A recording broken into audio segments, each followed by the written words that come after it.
C'est curieux parce que le mot cancer, pour moi, comme pour, à mon avis, beaucoup de gens, évoquait de la littérature. Quelque chose qui n'arrive qu'aux autres. Quelque chose qui est lointain. Tellement lointain que pour moi, si vous me dites cancer, le mot immédiat que j'associe à cancer, c'est la constellation. Donc c'est lointain, ce sont des étoiles, ça forme des jolies figures géométriques. C'est plutôt sympathique, vu sous cet angle. Un peu plus tard, toujours littéraire, le cancer, c'est associé à un autre mot aussi, qui est tumeur. Vous avez remarqué que tumeur, ça s'écrit de deux manières finalement. En un seul mot, tumeur, T-U-M-E-U-R, et puis en deux mots, tu meurs. Comme un impératif, qui se conjugue à la deuxième personne du singulier, et c'est comme ça que ça se passe. T'as une tumeur, et ben tu meurs. Voilà.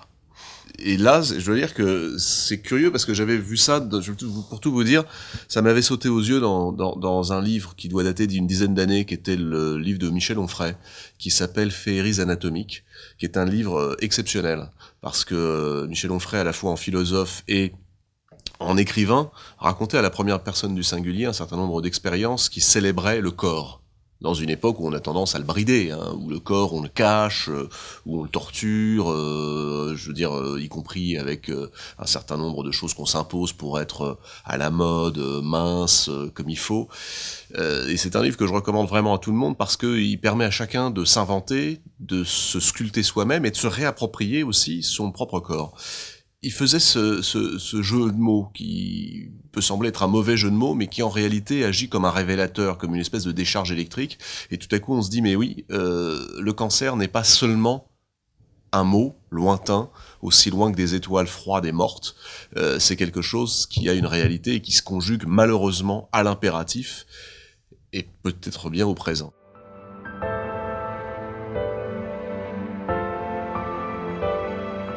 C'est compliqué de changer les mentalités sur le cancer, le regard que les gens portent sur le cancer, mais c'est précisément parce que c'est compliqué que ça devient intéressant.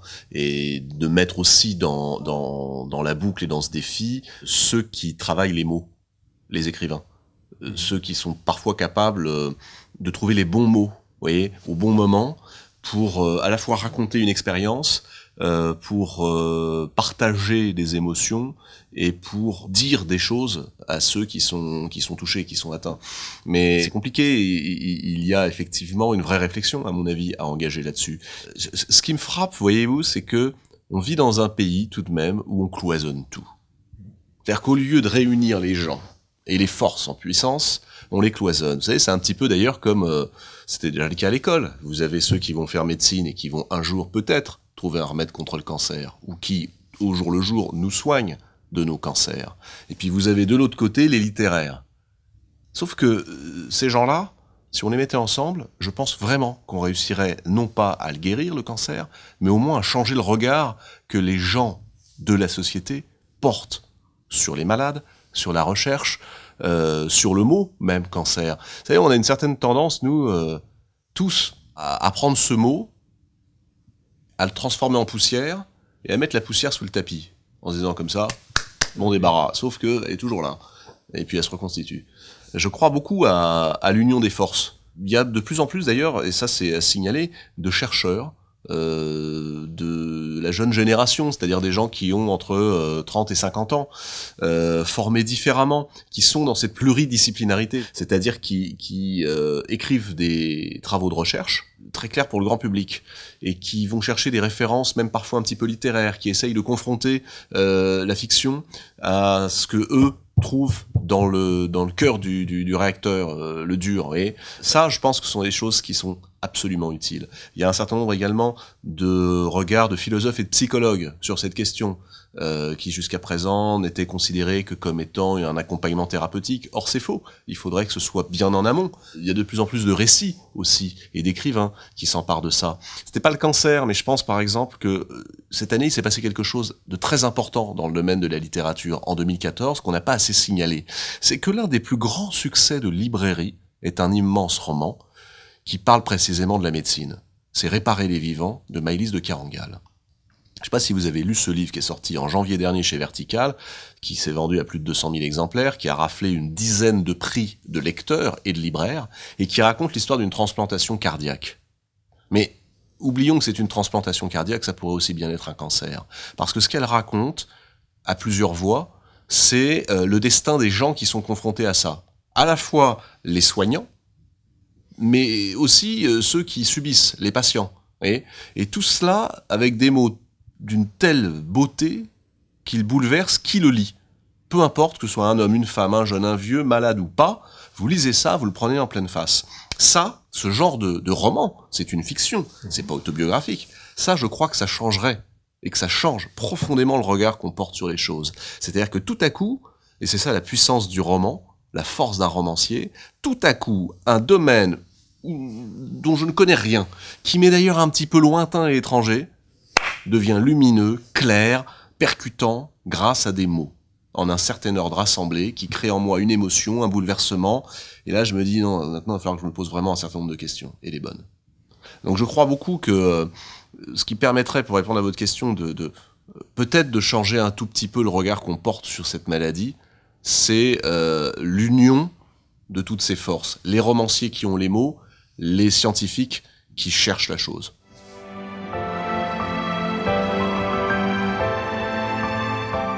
Là, on touche un point qui est très important, qui est la différence entre ce qu'on écrit et la valeur des écrits. Il ne faut pas être, sur ces écrits-là, dans un jugement littéraire, ou dans un jugement, si vous voulez, de style. On ne cherche pas et on n'attend pas des gens qui écrivent le récit de leur maladie, qu'ils deviennent Chateaubriand, Proust ou d'autres. Et je pense que ces livres sont absolument nécessaires. Et ils sont nécessaires pour au moins deux raisons. Ils sont nécessaires parce que c'est avec les mots que les gens peuvent même se sauver du cancer. Vous disiez tout à l'heure, on connaît tous, proche de nous, quelqu'un ou plusieurs personnes qui ont souffert du cancer. Moi, j'en ai connu aussi, très proche, et je dois quand même dire une chose, c'est que ceux qui se sont accrochés, et parfois pendant plus de 10 ans, l'ont fait aussi avec l'écriture. Mais l'écriture, le fait de mettre des mots sur l'indicible,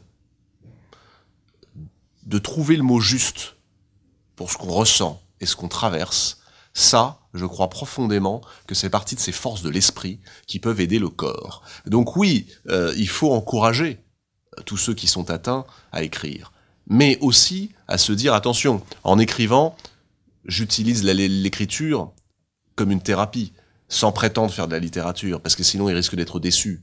Il ne faut pas penser que ces livres-là risquent de toucher un immense public. Je crois que certains le feront.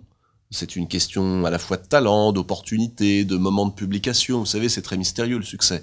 Il n'y a pas de règle. Mais comme pour toute chose, on n'écrit pas dans l'espoir du succès.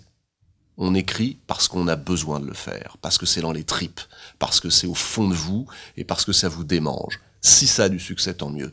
Si c'est lu, tant mieux. Mais la première thérapie, elle est là, s'il y en a une. Ne pas prétendre être écrivain, mais écrire parce que oui, c'est un moyen de se soigner. C'est un moyen d'aller mieux. C'est un moyen de se battre. Et ça, c'est absolument capital. On n'a pas le droit d'enlever cette arme à ceux qui sont atteints d'un cancer. Et je pense qu'on n'a pas le droit non plus de critiquer ces livres, parce qu'ils sont précisément des armes de combat. Je crois que ce qui est important, c'est de se saisir de l'écrit. L'écriture, elle est réservée à personne. Elle n'est pas réservée aux sachants. Elle n'est pas réservée à une élite qui saurait écrire. Elle est réservée à personne. Tout le monde peut prendre son stylo, son ordinateur et commencer à écrire. Ce qu'il faut, c'est y mettre tout ce qu'on a. Absolument tout. Et je pense qu'effectivement, quand on est confronté à une maladie comme le cancer, l'écriture peut devenir une arme, une béquille, un moyen, un échafaudage. Reste à savoir s'il s'adresse à tous ou pas. Un grand livre, c'est un livre universel. Le cancer, c'est une maladie particulière. Il arrive que le particulier rencontre l'universel. Pas toujours. Ce qui est important, c'est que ça puisse être utile pour celui qui s'empare des mots et se met sur une feuille blanche. L'écriture n'est ni bonne ni mauvaise, c'est l'usage qu'on en fait. Mais en soi, c'est un instrument. C'est juste un bout de papier, un bout de charbon, et on écrit avec. Ce qui me semble un peu plus délicat, c'est la floraison de bouquins, généralement de gens connus, parce que c'est rarement les anonymes, sans mon concert, mon combat, ma victoire, bon, et la promotion qui s'ensuit. Je crois que ce qui serait formidable, c'est de dire qu'on fait des livres pour qu'ils soient lus, pas pour qu'ils soient vus. Voilà.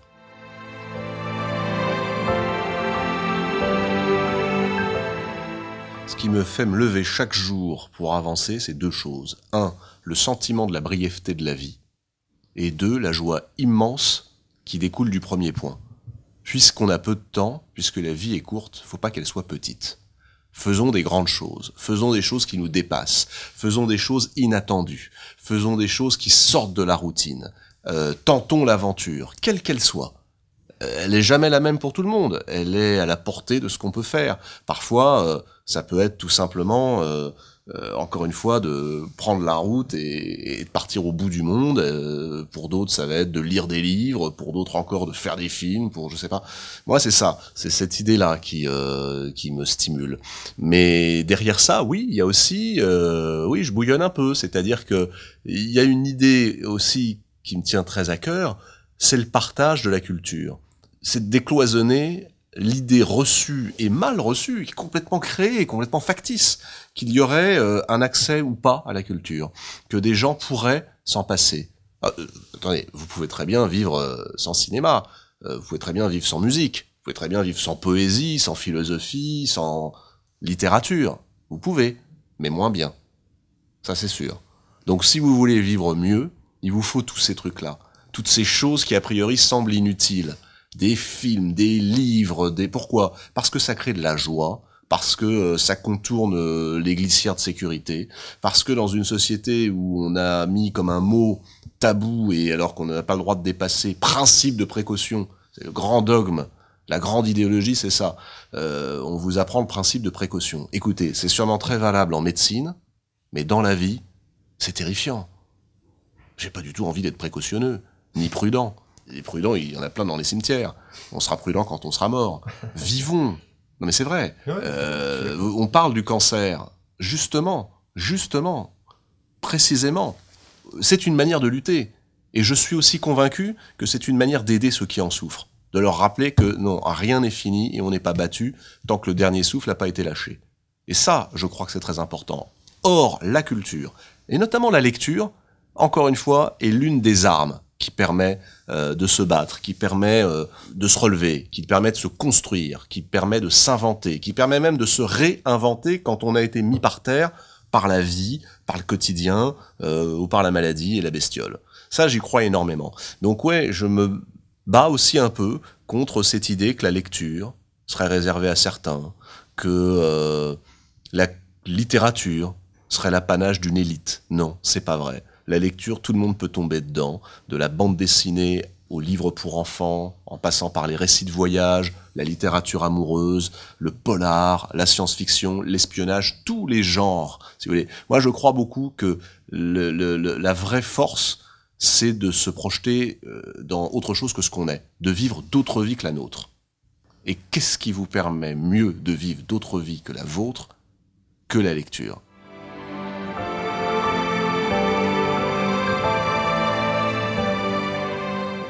Si j'ai quelque chose à dire aux ligueurs, effectivement, c'est extrêmement simple. D'abord, ça commence par un mot qui est bravo, et puis un autre qui est merci, et surtout, ne lâchez rien.